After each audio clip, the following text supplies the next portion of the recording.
You know what I want to do right now? I want to create a time machine, go back to Rohit Sharma's childhood, tell him to focus on bowling and make him take Travis Head's wicket in that World Cup final. That's what my I heart's didn't think saying. you were going to mention the World Cup final. I see you've got your shirt on. As always, irrespective of everything. November the 19th. Where were you? I was right here, actually. Yeah. I didn't want to go to the stadium because, I don't know, I kind of almost felt too nervous to go. There was a part of me that was nervous. In retrospect, it was probably the right decision. But it was painful. I was watching it with my grandfather, and we were building this core memory of watching a great cricket match together.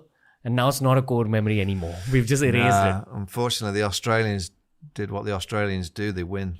they know, Sucks. They know how to get over the line. It's an amazing mentality that they have. They just know how to get the job done.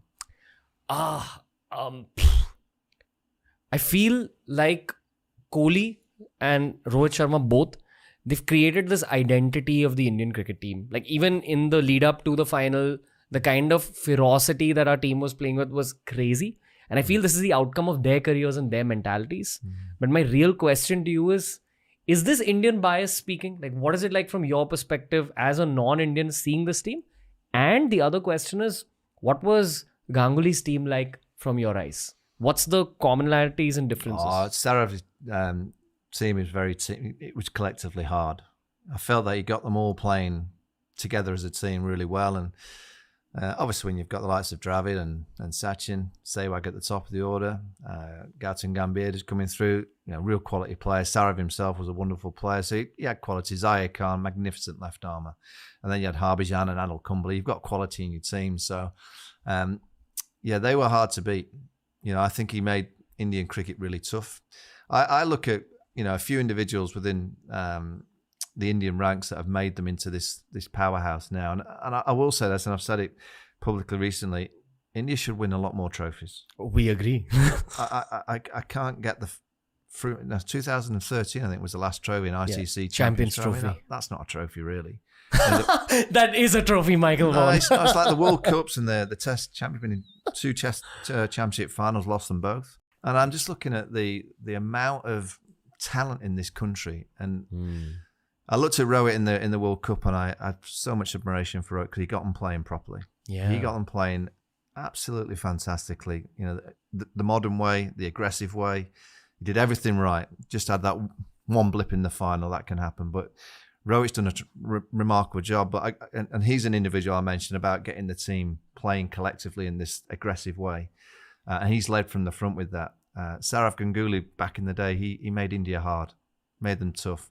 Virat Kohli, he has given so much love and joy to Test match cricket, and when he was the Test match captain, I just felt that India were in a real safe place, and the world game was in a safe place when Virat was captain because he's so passionate about Test match cricket. I mean, those wins in Australia, all right, the second one he went home having, I think it was a 36 all out, and then he disappears and India win the series. But that's his team with Ravi Shastri. They created an incredible mindset for Test match cricket, and obviously MS Dhoni in the white ball game. No one's been better than MS behind the stumps, captain in a team. So they're the 4 individuals that I'll mention that have really transcended Indian cricket. Virat's fitness, his attitude to an ethic to fitness, driving forward, day in, day out, just having that mindset of getting out there and playing.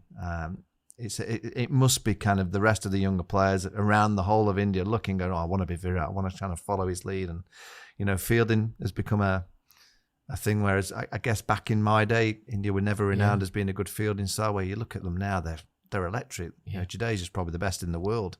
Back then, it was just Yuvraj Singh and Mohammad Kaif. Yeah, and it was out the norm, wasn't it? Oh, God, you've got a couple of fields that can run. That's remarkable. Whereas now, I think through Virat, I think the whole of Indian cricket realises you've got to be fit, you've got to be fast. But I just look at them and think they should be winning a trophy every 2 or 3. Every 2 or 3 trophies that are available, India should be winning. In your eyes, as a former national captain, what's going wrong, and specifically what went wrong in November? Because this was our best chance. Yeah, it was, and they dominated the whole World Cup. I don't think they can play any better. And then on a final against Australia, You sometimes have to give an opposing team a huge amount of credit. And Pat Cummins, I say team, but also an individual. I thought Pat Cummins was a genius that week. The way that he spoke to the press, said he wants to quieten the Ahmedabad crowd down. Won the toss, decided to bowl. Again, it was a tactical genius move. Put the squeeze on, didn't allow KL, Rahul and Virat to settle, kept on swapping bowlers either end. Then he bowls the ball to get rid of Virat Kohli. He led that team as well as I've seen an individual lead a team in a big game in my time watching the game. And he just has, that Australian mentality. They're not scared. When it gets to the big moment, they're not scared. And that's going to be the challenge for India now, is that, they've done okay. They obviously got to the top of the tree in terms of the Test Championship, but have not won the finals. Lost a final in November. It's getting over the line. Winning a trophy. It's not easy. It doesn't sound. And don't take this the wrong way, but it's easy to get to the final when you're quality, but it's bloody hard to win. It's really difficult to win a final, particularly when you haven't been used to winning finals of late. Do you think we lost because of that fear element? Psychology was a part of the loss. I did feel that with the bat in hand, Rohit was flying. Rohit's dismissal was key to that final, because another half an hour of Rohit Sharma, maybe the other players that have followed, and he'd taken that score a little bit deeper. His dismissal was key to that Indian batting. And were they fearful? I actually felt they probably thought that the score that they got was going to be okay. But then the pitch flattened out, the dew came in, and obviously Travis Head played a blinder. But I wouldn't say they were scared. I wouldn't say they were playing in a fashion that was kind of mentally weak. I wouldn't say that. I just thought that Australia had a little bit of a stronger mentality on the day. And India, if you were being ultra critical, could probably have been a bit riskier with the bat in hand. Yeah. You watch football as well, right? You know what noodle hair Ronaldo is? It's like when he had golden dye in his hair, and that's his best season for Real Madrid. So there's noodle hair Ronaldo, and there's the knockout version of Hardik. Hardik in the knockouts. I think we needed that as well. Yeah. We needed that one extra guy. And, Hardik's being hated upon a lot and by a lot of Indian fans. I personally understand that people are upset. I get why people are upset, but I think it's unfair.